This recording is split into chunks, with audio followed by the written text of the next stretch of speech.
If you don't like something about yourself, change it. This message will hit differently to different people. I do think, however, that there is a very fine line between being content and being complacent, and they should not be mixed up. Therefore, I'm not saying in any way that everyone should try to reinvent themselves.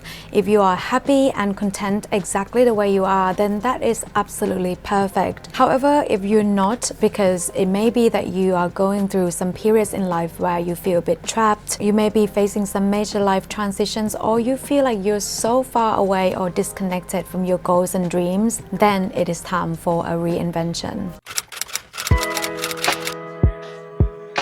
A couple of months ago in August 2023, at the age of 37, soon to be 38, I realized that I didn't like many areas about myself. I posted a video a couple of weeks ago about my fitness journey, but the truth is there was so much more than my body that I wanted to change. There was a lot of mindset work that I knew I needed to change, and a lot of personal work that I knew I need to put into, because that old version of me at the time did not serve me well.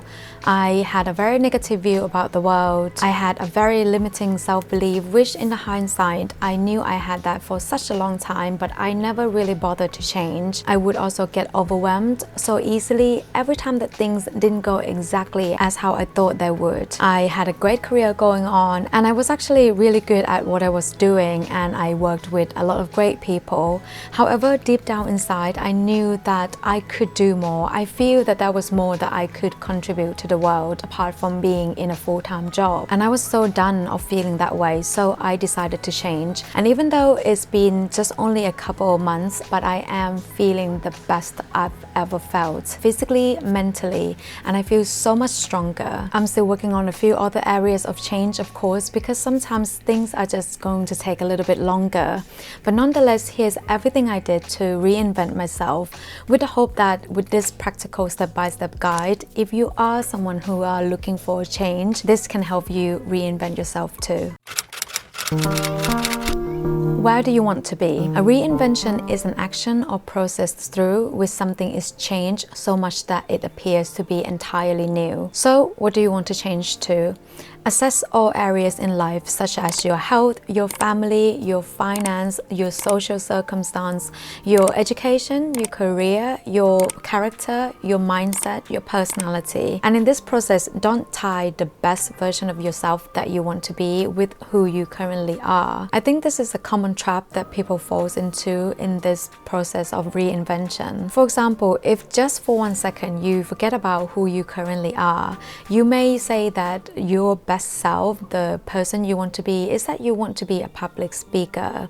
However, if you consider your current self as being a very shy person, then you might want to scrap that dream completely and opt for something a little bit more sensible. So try to avoid that, be mindful of that. And I would like you to go into every single detail about the ideal person that you want to be. If you want to make more money, you might want to be specific about the money that you want to be making. If you want to get married or find an ideal partner, then you might want to be very specific about what qualities that partner would have. If you want to lose weight, then you have to be very specific about how much weight you want to lose, what you want to look like after that weight loss, how much of the weight is going to be from fat, how much of it is going to be from muscles. If you don't have a clarity, then most likely there is the chance that you'll never get there. Understand where you are now, and most importantly, why. Again, because reinvention is a process that something is changed from something and turned into something.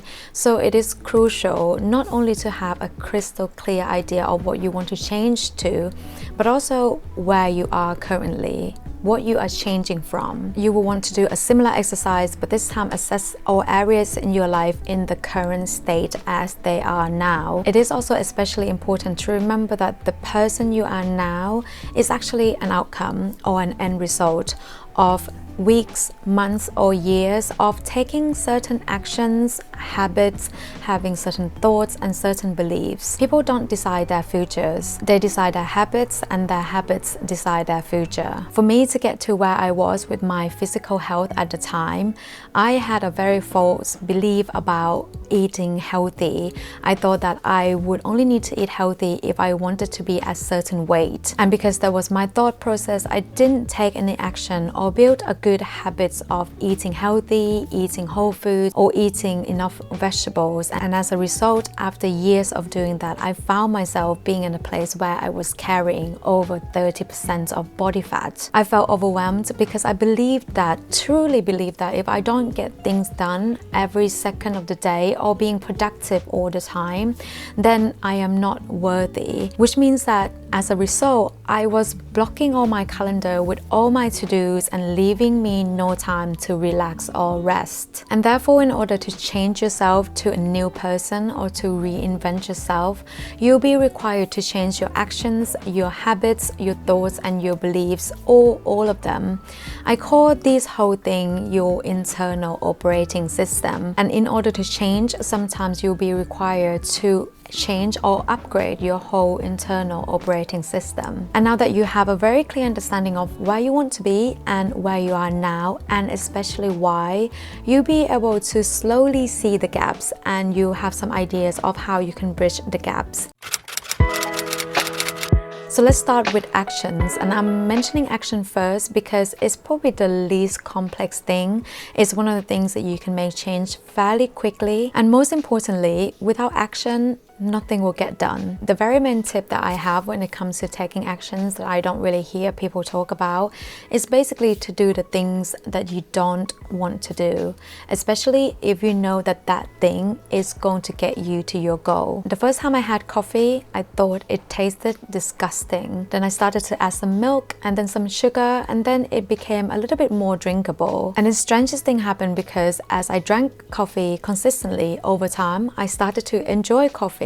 And fast forward, here we are now a decade after, I cannot go a day without a cup of coffee, and sometimes two. So whatever a new task or a new challenge that you need to take on in order to reinvent yourself, at first, your brain will try to talk you out of it because it's such a big change or a big shock to a system. However, if you force yourself to do it consistently, over time it will become part of your new identity, so much so that you can't live without it. The best example that I can give is probably exercise, because we all know, without going into the science or anything, just based on common sense, we all know that after exercise we feel good. And if you do that consistently, your brain will become addicted to that feeling, and over time you'll find yourself that if you don't exercise for a day, you actually miss doing some workout or some physical activity. Some of the main tools that helps me ensuring I'm incorporating these important actions into my daily routines and habits is either to plan or track, or sometimes both. It could be that once a week you look at your calendar and you pop in some of these necessary actions onto your calendar, so you know that every single day and every single week you are working towards your goals. To make sure that I don't get overwhelmed, I make sure that I get up very early and give myself 2 or 3 hours before start working, before start facing the modern day stress. And I use those 2 to 3 hours to go to the gym, exercise, meditate, and journal, because I understand that I need to look after myself first so that I can be the best version of myself, the version that can look after other people better, the version that I can be a better life partner, I can be a better dog mother. Or it could be in the form of better preparation. I lay out all my gym clothes for the next morning the night before, so that I'm in the right mindset to go to the gym first thing in the morning. When it comes to tracking, I use habits tracking app to track things that don't need to be done at a very specific time. So for example, I may set weekly goals for reading, step counts, and brain exercises. However, actions are heavily influenced by your thoughts and your beliefs. They are a solid foundation of who you are and why you do certain things, and in order to change your thoughts and beliefs, it is going to require you to take conscious efforts and proactive steps to change, because they are going to be much more difficult to change. The reason why your thoughts and beliefs are very difficult to change because chances are you didn't acquire them overnight. It is a result of something that's been passed on from your childhood.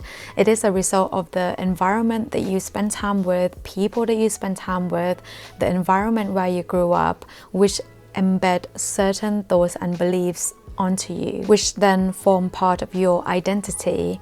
But there are some steps that I actively took towards changing or cultivating positive thoughts and beliefs so that it continues to help me taking positive actions towards my goals. Accentuate small wins. I am no longer minimizing my wins because at the end of the day, progress is progress, and that's something that we should be proud of. Permission is not required.